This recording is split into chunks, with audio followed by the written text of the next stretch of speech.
প্রায় ১৭ বছর আগে কামরাঙ্গীর চরের আশরাফাবাদে এক তরুণীকে সংঘবদ্ধ ধর্ষণের মামলায় ৪ জনকে যাবজ্জীবন কারাদণ্ড দিয়েছেন ট্রাইব্যুনাল।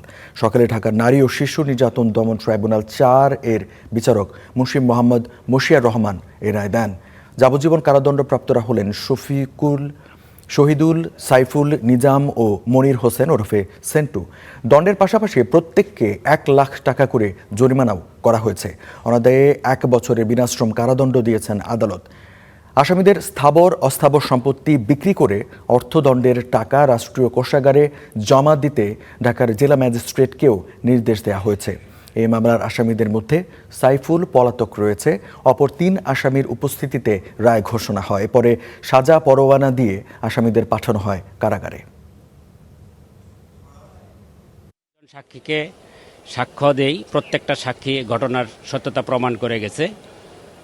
এই মামলায় আমাদের সিনিয়র জেলা ও দায়রা জজ মুন্সি মোহাম্মদ মশিউর রহমান উনি এই আসামিদেরকে যাবজ্জীবন কারাদণ্ড প্রদান করেন এবং ১ লক্ষ টাকা জরিমানা প্রদান করেন।